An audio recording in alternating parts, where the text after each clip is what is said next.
We wanted to give a quick back-to-school video for the many students who are returning to school to prepare you for the upcoming academic year. So, let's go class by class. First, world history. You are going to hear a lot in school about European explorers and colonists. Now, as adults, you will realise that these men were basically genocidal lunatics, but for now, enjoy thinking of them as thrilling adventurers and discoverers. You will also learn that Africa and Asia are places, but that's about it. You will leave school knowing as much about those two continents as I know about actor Penn Badgley. You'll know it's something that exists in the world, but you won't be able to give any facts about it other than the general shape. So, let's move on to math. You're going to be repeatedly told you need this when you grow up. That is bullshit. You will need addition, subtraction, multiplication and division, which, where I'm from, were called the original Fab Four.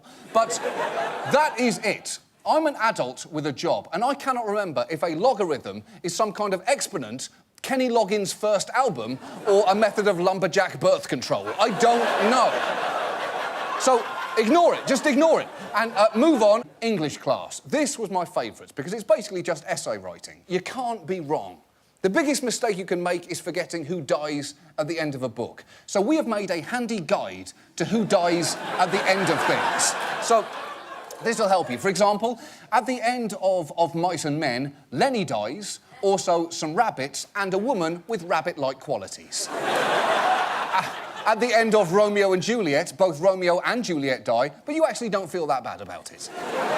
In The Jungle by Upton Sinclair, lots of animals die, and so, in a way, does the American dream.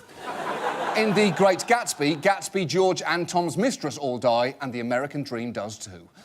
And at the end of Death of a Salesman, spoiler alert, the salesman dies, but in a plot twist, he was the American dream the whole time. You genuinely do not need to read any of those right now. In fact, you basically just graduated your upcoming high school year, so enjoy your well-earned time off and join us September the 13th when Last Week Tonight returns on HBO. Goodbye.